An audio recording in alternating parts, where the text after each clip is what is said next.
Dr. Parker, so much for letting me interview you for this independent study I'm taking at UT. My first question on this interview, which will be focusing on music and mindfulness, is what does mental health mean to you, and how do you apply it to both your performing career and your teaching career? That's a terrific question. We're gonna dive right in with that one. Mental health. What does mental health mean to me? It means self-love. It means taking good care of yourself, treating yourself well, treating yourself the way you would treat your best friend, your partner, a family member, your beloved pet. I've noticed throughout the course of my life, and I've done a lot of reading on this, I've watched hours and hours and hours of videos on YouTube, all kinds of research on this topic from various angles. But I've really noticed that many human beings, perhaps most, maybe even all, spend much of their life treating themselves not very well.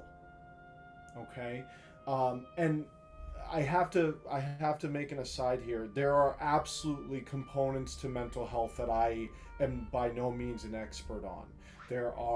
There's chronic depression, and there's narcissistic personality disorder, and there's post-traumatic stress. So I'm not really talking about that. I want to make that very clear here because I'm not an expert on that. I have no business talking about that.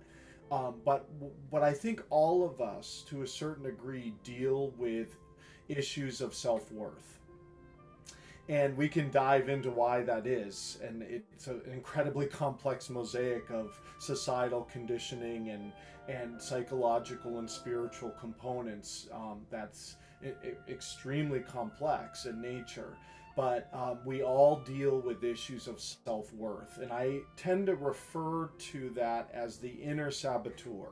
Okay? There's a voice in most of our experiences that is giving us perpetual negative feedback, right? And we all have different kinds of relationships with that voice.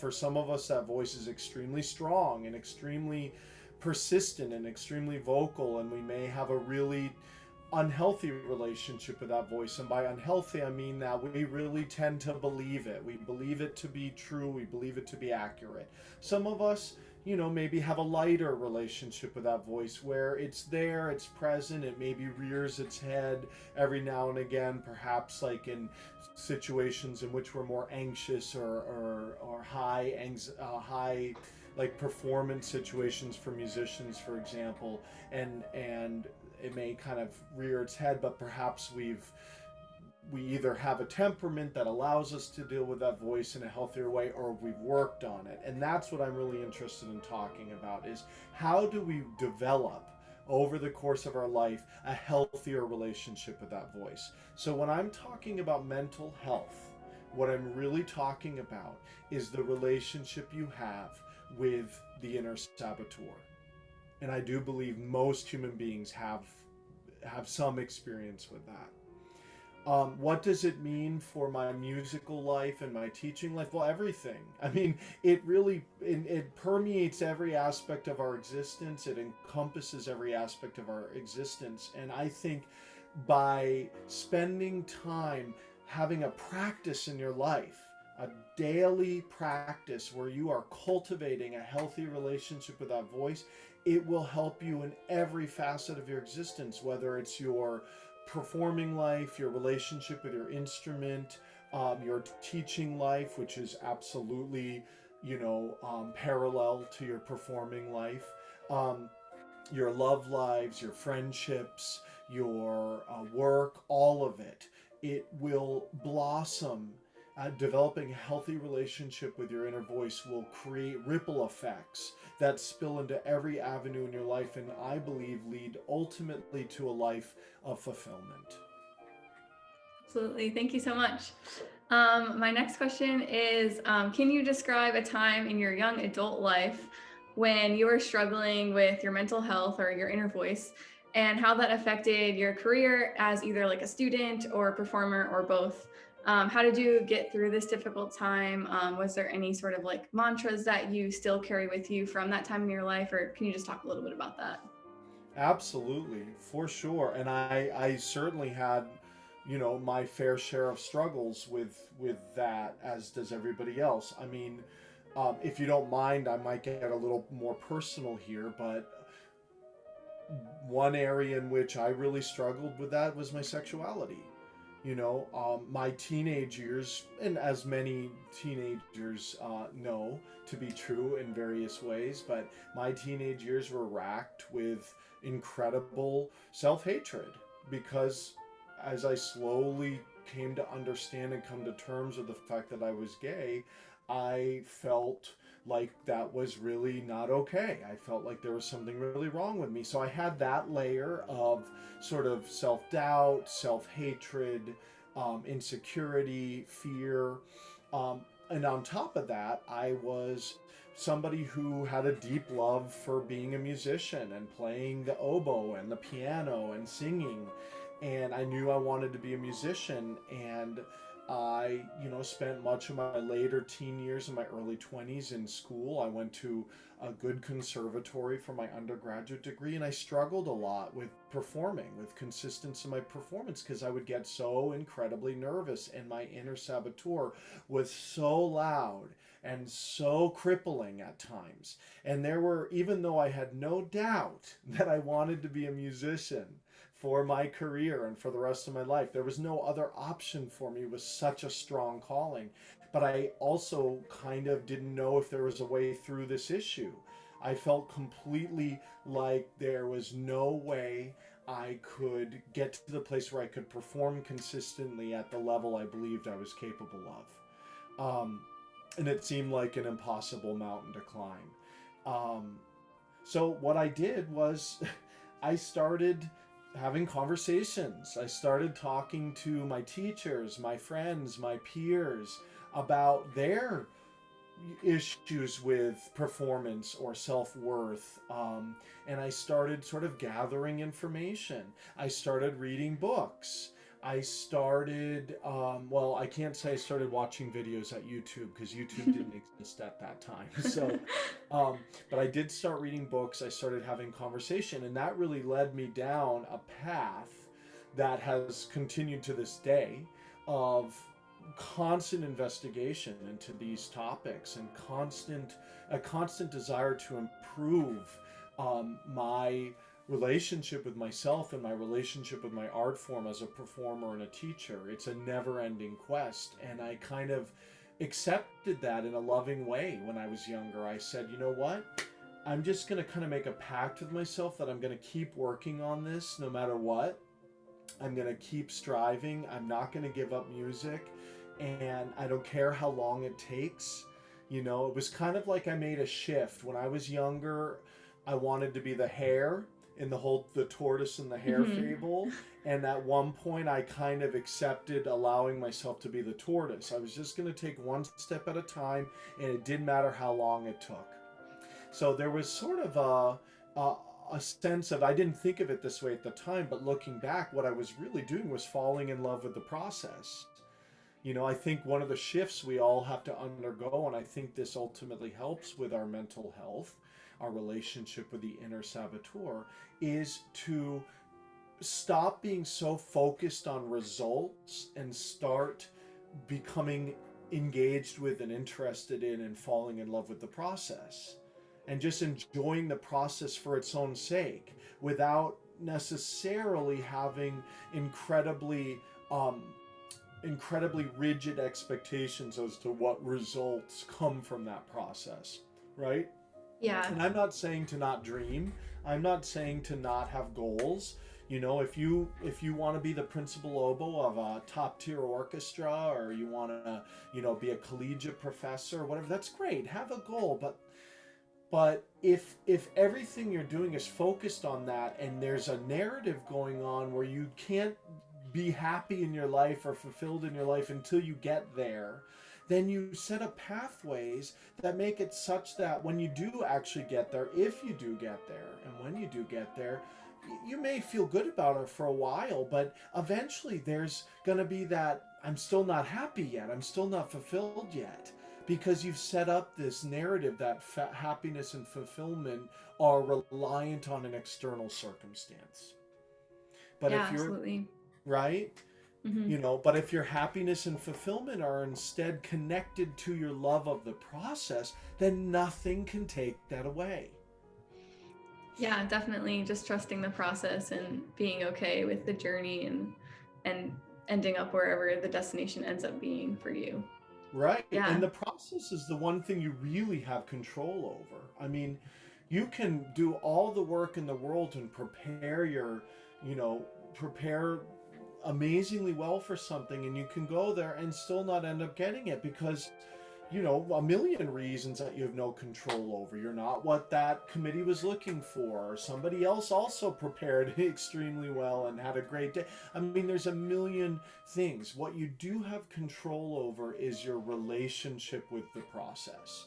It can be joyous, it can have a sense of adventure, it can be fascinating. It can be filled with curiosity and experimentation. You can work on cultivating your discipline, all kinds of things. You will never be bored in your life if you learn how to really embrace the adventure of the process. Yeah. Thank you so much for sharing that part of your life and how you got through that. No problem. My next question is about self-care. What does self-care look like in your life? And is it something that you partake in every day, or is it something that you kind of choose to do based on like how you're feeling that day? Absolutely. Yeah, it's a great question. I think this is something we all need to think about and figure out. And I'd say there's sort of two answers to that. So I'm kind of envisioning here two types of self-care, right?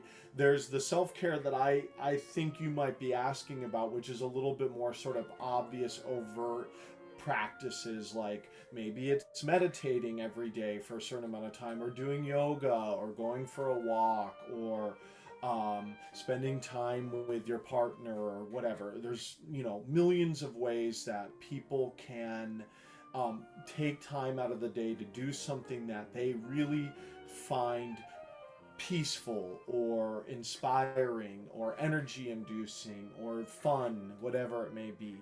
And on that level, absolutely, 100%, I conscientiously make sure that every single day I find some time to partake in one of the many activities that I enjoy in my life that are not necessarily directly related to my career or my art, but are tangential to that perhaps. They're part of the tapestry of who I am. And for me, those activities include, well, some of the ones I listed already, certainly spending time with my husband, certainly activities like watching a show that I like a lot, or reading. I love reading books. I love going for walks. I love listening to music. I love cooking. Did I say that already? Um, Mm-mm. no, okay, good. So yes, and it's not like I have to remind myself to do that necessarily. I think if I had to remind myself to do that, I would. But generally, I've always been the kind of person that has felt like it's really important to find balance in your day-to-day life, to not spend every minute of your day focused on work and focused on like a really overt sense of self-improvement, but to make sure that you spend some time doing things purely for pleasure. The other level of self-care that I would say I'm engaging with constantly is awareness of my thoughts. Mhm. Right? This goes back to sort of the answers I was giving on some of the previous questions. If you want to have a healthy relationship with that inner voice, the inner saboteur, then you have to develop an awareness of it. You have to be aware of what it's doing, which means you have to have a certain kind of vigilant state in your mindset. Whenever that voice comes up, and it does every day. I've been working on this for years. It's not that the inner saboteur goes away. You just learn how to dance with it. But the inner saboteur will come up and say something like, "Oh, that person got offered this, master class. Why didn't they call me?" This is really Mhm. personal for me to admit, but like, all of us have an ego, and that's one of the ways my ego will pop up is, I'll see something and I'll be like, but I could have done a really good job at that, you know? And then I stop and I say, oh, there it is. There it is. Hello. Hello, inner saboteur. What's going on today? It's like, I really go back to these spiritual traditions, love thine enemy. And I'm not even viewing the inner saboteur as an enemy necessarily at all. In fact, I view it completely as a great teacher. It's Mhm. making me aware of the ways in which my ego tries to keep me in control. And so all I do is I treat it that way. Oh, hello. What are you here to teach me today? What are you here to reveal today? I don't try to change it. I don't try to get rid of it. I just observe it with a open, loving, welcoming sort of frame of mind. And I fail sometimes. Sometimes I'll believe it, or sometimes I'll want to fight it, and I'll say, "No, I'm not bad," or whatever, but Yeah. but I'm getting slowly better at simply letting it pass through like just a weather pattern. It's raining right now, no big deal. The sun will come back out again. I'm not the rain. The key is Mhm. to not identify with it. That's really Absolutely. Thank you so much. You're welcome. Um, my next question is about feelings of guilt, which I know personally I feel sometimes. So, do you ever experience feelings of guilt when you take time away from your art form to participate in a hobby or like socialize with friends or family or husband, things like that, just being away from your oboe? Yes, I do. And actually I feel feelings of guilt now more often in ways that have to do with teaching. Like, I'll feel guilty if can't attend a concert that, one of my students are playing in. Or I'll feel guilty, cutting a lesson off at the hour because I want to keep going because it's either enjoyable or we're in the middle of something. Or for me, it's really more often than not something related to my teaching that'll bring up those feelings of guilt. Although I do feel it sometimes when I take a day off from practicing or something. Um, I mean, once again, because I've spent time trying to develop a healthier relationship with the dialogue that's going on, the guilt, it may pop up, it may be there, but like I choose not to follow it. I'm not going to spend, this is my one life, this is the life I've been given. I don't want to spend my life constantly second guessing myself and constantly racked with guilt. I think it can be useful sometimes, and perhaps sometimes it's pointing you to where somewhere you can maybe improve in some way. But most of the time, it's just another fancy mechanism of the inner saboteur. The Mhm. inner saboteur is an incredibly sophisticated thing. It's an incredibly sophisticated tool. It gets very good at rationalizing and justifying all kinds of self abuse, which is really what it is. So you have to beware guilt, regret, second guessing yourself. All those things I think are myriad tools, myriad methods that the inner saboteur has to try to keep you feeling small, keep you feeling down. Um, so once I see the guilt, I recognize it, I honor it as being something that's here and is real, but I don't identify with it. I don't let myself, you know, start then beating myself up about it because that's not going to do any good. It literally doesn't do any good. In fact, it does harm. Why do we talk so much in our country about how wrong it is to abuse other people, and yet we rampantly abuse ourselves all the time? Mhm. It's so, if we want things like domestic violence to stop, if we want things like war to stop, which I absolutely want those things to stop 100%, we have to stop being at war with ourselves. We have to stop abusing ourselves because what we do to other people is a reflection of how we treat ourselves and think about ourselves, and vice versa. It's a constant outflowing and inflowing of relationship. Mhm.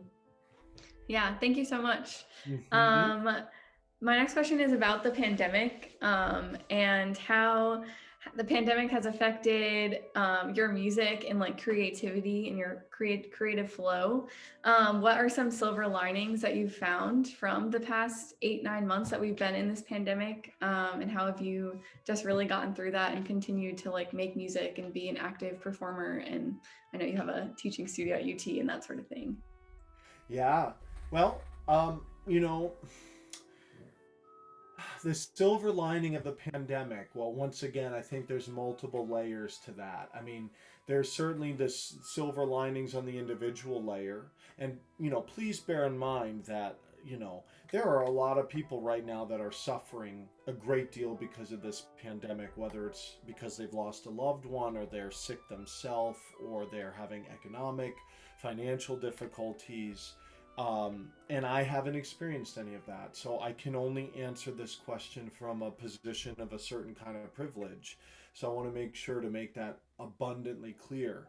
I do believe there are silver linings to the pandemic, both for many individuals and for our collective experience as a country and globe, perhaps, even though, of course, different countries have dealt with this in different ways to varying degrees of success. But um, silver linings are, well, first of all, I mean, we're being forced right now to face ourselves.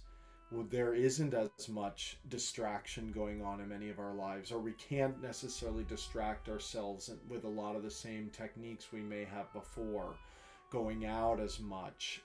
We're being forced to have more time to ourselves, to spend more time with our own thoughts and experiences. And I think that can really do a lot of good. I have no doubt it's been very difficult for many people, but things that are good for us aren't always very comfortable necessarily. Sometimes you have to do something that seems uncomfortable in the moment in order to grow, right? Growth doesn't always come easily. So I think that's really important. And this is something I've noticed in a lot of my students, yourself included. I have several students that have grown more as reed makers since the pandemic started than they had for 2 years prior to that. And because they had to, they couldn't rely on their teacher anymore. And this is something I've really learned. This has been a really wonderful learning experience for me. I've learned that perhaps I need to revisit my balance as a teacher in terms of how much I help students with their reads. Of course, I'm never going to entirely stop helping my students with their reads, but I've seen a lot of unbelievable and amazing growth that's occurred in my students' read making because they were cut off from me. And I would say that's a really wonderful silver lining. I think students, and myself included, have had to be a lot more creative too about how to continue making their art and to think of new ways to use technology and to think of new ways to connect. And I think that can only be a good thing. I mean, of course, I'm very excited for the time when we do get to start playing with each other again in person more and more. And I think that's going to be great. And in a way, the pandemic may make us, our generations, value that in a way that wasn't as valued before, because before the pandemic, you know, we couldn't imagine not being able to get together and play with our orchestras and wind ensembles and chamber groups and our pianists and all that stuff. We took it for granted. And so having to go through the pandemic maybe will make us value the collaborative nature of our art form on a level that would have been impossible before having it taken away. Yeah, absolutely. Thank you so much for these wise words. You're My welcome. last question is a bit more fun, you could say. If you could go back in time and visit yourself when you were maybe in like your undergrad, graduate, about my age, early 20s, what advice would you give yourself if you could go back in time? I think about this question a lot because it gets asked a lot, and it's a very interesting question. And every time I think about this question, I try to think of really great answers. Like I want to give really great advice to myself, and by doing that, I'm giving great advice to whoever may listen to this interview someday. Um, but honestly, I really think that if I went back in time and spoke to my 20-year-old self or whatever, I'd say you're doing fine. You're on the right track. Like yeah, I had struggles then that I don't have anymore, but I don't know if I'd want to take those away. I don't know if I'd want to say some magic phrase that would make me get to where I am now sooner than I would have otherwise. I don't Basically I'm saying I wouldn't want to change anything because everything I went through, the good, the bad and the ugly, brought me to where I am now, which is a life of fulfillment and a life of peace. Um, and I mean internal peace. I'm not talking about external anything. I'm talking about internal peace.